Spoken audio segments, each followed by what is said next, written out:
দৈনিক প্রথম আলোর আজকের শিরোনাম, মিলেমিশে চাঁদাবাজি রংপুরে।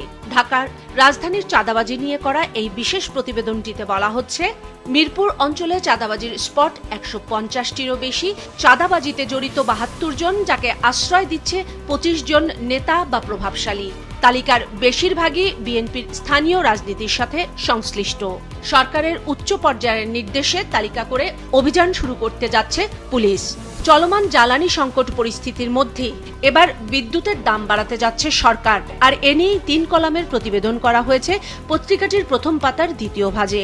শিরোনাম, এবার বিদ্যুতের দাম বাড়ানোর প্রস্তাব। খবরটিতে বলা হচ্ছে, দেশ জুড়ে পাইকারিতে ১২ বার, গ্রাহক পর্যায়ে ১৪ বার দাম বাড়িয়েছিল আওয়ামী সরকার।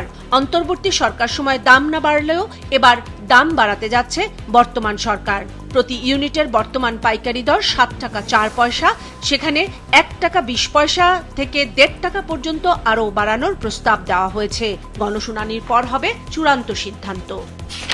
দৈনিক সমকাল হাম পরিস্থিতি নিয়ে একটি অনুসন্ধানী প্রতিবেদন করেছে। শিরোনাম, পরীক্ষার কিট শেষ, উদ্যোগে ঘাটতি। এতে বলা হচ্ছে, দেশে হাম পরীক্ষা হয় শুধু রাজধানীর মহাখালীতে জনস্বাস্থ্য ইনস্টিটিউটের পরীক্ষাগারে। তবে এখন সেই ব্যবস্থাও আর থাকছে না, কারণ এই ইনস্টিটিউটে মাত্র 7টি পরীক্ষার কিট রয়েছে, যা এসব কিট দিয়ে সর্বোচ্চ ৬৩০টি রক্তের নমুনা পরীক্ষা করা যাবে। আর বর্তমান হারে সংক্রমণ হলে মাত্র ৬ দিনের আগেই শেষ হয়ে যাবে এই সব কিট। ফলে ১১ মের পর দেশে আর হামের নমুনা পরীক্ষা করা সম্ভব না হলে হাম পরিস্থিতি আরও ভয়াবহ হতে পারে, বাড়তে পারে মৃত্যু ঝুঁকিও, বলছেন বিশেষজ্ঞরা। এর ঠিক পাশেই 2 কলামে একটি বিশেষ প্রতিবেদন করা হয়েছে। শিরোনাম, খাতা নিচ্ছেন না শিক্ষকরা, ফল পেতে দেরির ভয়। প্রতিবেদনটিতে বলা হচ্ছে, এসএসসি পরীক্ষার খাতা নিতে গত বছরের মতো এবারও বিভিন্ন স্কুলের শিক্ষকরা অনীহা দেখিয়েছেন। কারণ হিসেবে বলা হচ্ছে, তাদের অভিযোগ পারিশ্রমিকের তুলনায় সম্মানী কম, সেই টাকাও দেয়া হয় অনেক দেরিতে, এবং কোচিংমুখী ঝোঁক শিক্ষকদের অনীহা বাড়াচ্ছে। ফলে এবছরের এসএসসি ও সমমানের পরীক্ষার ফল প্রকাশ প্রক্রিয়ায় জটিলতা তৈরির আশঙ্কা দেখা দিয়েছে। নির্ধারিত সময়ের মধ্যে পরীক্ষার ফল প্রকাশ নাও হতে পারে, বলছেন সংশ্লিষ্টরা। রাজনীতিতে এনসিপি ও জামাত জোট নিয়ে একটি বিশেষ প্রতিবেদন করা হয়েছে পত্রিকাটির প্রথম পাতার দ্বিতীয় ভাজে। শিরোনাম, জামাত জোট কত দূর যাবে। এতে বলা হচ্ছে, এককভাবে স্থানীয় সরকার নির্বাচনে অংশ নেওয়ার কথা বলা হলেও সংবিধান সংশোধন না হওয়া পর্যন্ত জামায়াতে ইসলামীর নেতৃত্বাধীন 11 দলীয় ঐক্য থাকবে। জামায়াত ছাড়াও জোট শরিক এনসিপি, এবি পার্টি সহ কয়েকটি দল স্থানীয় নির্বাচনের জন্য এককভাবে প্রার্থী ঠিক করায় কর্মী সমর্থকদের মধ্যে টানাপোড়েন দেখা দিয়েছে। দৈনিক যুগান্তর শিরোনাম করেছে পশ্চিমবঙ্গ নির্বাচন পরিস্থিতি নিয়ে। শিরোনাম, সংবাদ সম্মেলনে মমতা ব্যানার্জি, আমরা হারিনি, ইস্তফা কেন। সংবাদ সম্মেলনে মমতা অভিযোগ করেন, গণনা কেন্দ্রে তাকে ধাক্কা দেওয়া হয়েছে, পেটে লাথি মারা হয়েছে এবং সে সময় বন্ধ রাখা হয় সিসি ক্যামেরা। বিজেপি বিরোধী বড় জোট গঠনের বার্তাও দেন তৃণমূল নেত্রী। খবরটিতে বলা হচ্ছে, নির্বাচনের পর অশান্ত হয়ে উঠেছে পশ্চিমবঙ্গ। অন্তত 2 জনকে কুপিয়ে হত্যা, সাবেক মন্ত্রী ও তৃণমূল কার্যালয়গুলোতে অগ্নিসংযোগের ঘটনা ঘটেছে। এদিকে পশ্চিমবঙ্গের নতুন নির্বাচিত বিধায়করা শপথ নেবেন 9 মে। খবরটির ঠিক নিচেই 2 কলামে একটি প্রতিবেদন করা হয়েছে একই প্রসঙ্গ নিয়ে। পশ্চিমবঙ্গের ক্ষমতায় বিজেপি, বিশ্লেষকদের অভিমত তুলে ধরে বলা হচ্ছে, দ্বিপাক্ষিক সম্পর্কে নানামুখী প্রভাবের শঙ্কা। ভারতের সেকুলার বা ধর্মনিরপেক্ষ রাজ্য হিসেবে পরিচিত পশ্চিমবঙ্গে ক্ষমতায় এসছে বিজেপি। এতে রাজনৈতিক নানা টানাপোড়েনের পাশাপাশি অস্তিত্বের সংকটে রয়েছে পশ্চিমবঙ্গের মুসলমান এবং তৃণমূল কংগ্রেস সমর্থকরা। বাম জোটদেরও রয়েছে রাজনৈতিক চর্চার আশঙ্কা। আর এ নিয়ে বিশ্লেষকরা বলছেন, মমতা ব্যানার্জি নেই বলে সহজেই তিস্তা চুক্তি হবে এমন ভাবার কোনো কারণ নেই। গঙ্গা ইস্যুতে পশ্চিমবঙ্গ সরকার বাধা নাও হতে পারে, ভাবছেন অনেকে।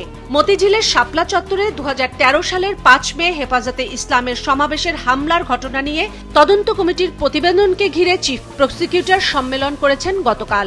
সংবাদ সম্মেলনে বলা হয়েছে, শাপলা চত্বরে নিহত 58 জনের পরিচয় শনাক্ত হয়েছে। ঢাকায় 32, নারায়ণগঞ্জে 20, চট্টগ্রামে 5 ও কুমিল্লায় 1 জন নিহত হন। এ নিয়ে হচ্ছে মামলা। প্রধান পরিকল্পনাকারী শেখ হাসিনা এবং আসামি অন্তত 30 জনকে করে এই মামলা করা হবে। দৈনিক কালের কণ্ঠের শিরোনাম, তিস্তা সমস্যা নিয়ে ভারতের জন্য বসে থাকলে চলবে না। গতকাল চীন সফরে যাওয়ার আগে পররাষ্ট্রমন্ত্রী সাংবাদিকদের বলেন, তিস্তা নিয়ে চীনের সঙ্গে অবশ্যই আলোচনা হবে। ভারত থেকে পুশ ইনের ঘটনা ঘটলে শক্ত ব্যবস্থা নেবে বাংলাদেশ। বলেন, মার্কিন বাণিজ্য চুক্তি আমরা উত্তরাধিকার সূত্রে পেয়েছি। নেতিবাচক কিছু থাকলে অবশ্যই তা নিয়ে কথা বলা সম্ভব। পত্রিকাটির শেষ পাতায় এসেছে ডিসি সম্মেলন নিয়ে একটি প্রতিবেদন। সেখানে স্থানীয় সরকার মন্ত্রী মির্জা ফখরুল ইসলাম আলমগীর বলেছেন, 1 বছরের মধ্যেই স্থানীয় সরকার নির্বাচন দেবে সরকার। ডিসেম্বরেই শুরু হয়ে যেতে পারে, প্রস্তুতি শেষ হতে সময় লাগবে 10 মাস। দৈনিক আমার দেশের শিরোনাম, নিষিদ্ধ ছাত্রলীগ যুবলীগকে সংঘবদ্ধ করার নীল নকশা। লাল কালিতে করা শিরোনামের এই খবরটিতে বলা হচ্ছে, ভারত থেকে কলকাঠি নাড়ছেন আওয়ামী লীগ নেতারা। গোপনে অন্তত 50 ইউনিট কমিটি গঠন ছাত্রলীগের। গুজব ছড়িয়ে ছাত্রদল ও শিবিরের মধ্যে বিরোধ বাড়ানোর মিশন নিয়েছে ছাত্রলীগ। বিভিন্ন স্থানে হচ্ছে ঝটিকা মিছিল, রাতে হারিকেন মিছিল, পোস্টারিং ও শপথ। আইন শৃঙ্খলা বাহিনী তথ্য পেয়েও এই বিষয়ে কম তৎপর বলা হচ্ছে প্রতিবেদনটিতে। দৈনিক দেশ রূপান্তর শিরোনাম করেছে তিস্তা প্রসঙ্গ নিয়ে, তবে তার পাশেই একটি বিশেষ প্রতিবেদন করা হয়েছে দুকলাপে। শিরোনাম, প্রধানমন্ত্রী বললেন, একটা বালিশ জাদুঘরে রাখা উচিত। গতকাল সচিবালয়ে প্রধানমন্ত্রীর কাছে বিভিন্ন সরকারি দপ্তর ও সংস্থার 2021-22 অর্থ বছরের 38টি নিরীক্ষা প্রতিবেদন জমা দেয় সংশ্লিষ্ট কর্তৃপক্ষ। এর মধ্যে আওয়ামী লীগ সরকারের সময় রূপপুর পারমাণবিক বিদ্যুৎ কেন্দ্রের আলোচিত বালিশ কাণ্ডের অডিট রিপোর্টও ছিল। সে সময় দুর্নীতির কারণে হওয়া প্রতিটি বালিশের অবিশ্বাস্য দাম শুনে প্রধানমন্ত্রী বলেন, এই বালিশের একটি জাদুঘরে রাখা উচিত। আসন্ন ঈদ উল আজহা উপলক্ষে আগামী 13ই মে থেকে ট্রেনের আগাম টিকিট বিক্রি শুরু হচ্ছে, চলবে 17ই মে পর্যন্ত।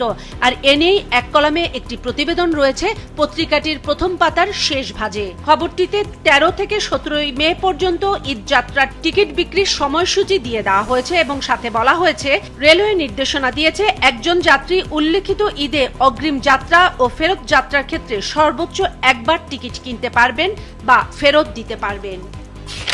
দৈনিক আজকের পত্রিকার শিরোনাম, পরীক্ষার চেয়ে উপসর্গে জোর। হামের প্রাদুর্ভাবের চিত্র তুলে ধরে এই প্রতিবেদনটিতে বলা হচ্ছে, হাম শনাক্তের হার 42%-এরও বেশি, কমেনি মৃত্যুর প্রবণতাও। হরমুজ ঘিরে আবারও উত্তেজনা, আমিরাতে জ্বলল শোধনাগার। মধ্যপ্রাচ্য যুদ্ধ পরিস্থিতি নিয়ে করা এই প্রতিবেদনটিতে বলা হচ্ছে, হরমুজ মুক্ত করে প্রজেক্ট ফ্রিডম শুরুর ঘোষণা যুক্তরাষ্ট্র আবার স্থগিত করেছে।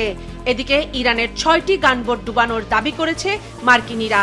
যুদ্ধবিরতির পর এই প্রথম আমিরাতে ড্রোন ও ক্ষেপণাস্ত্র হামলা চালালো ইরান, তবে কোনো হতাহত হয়নি।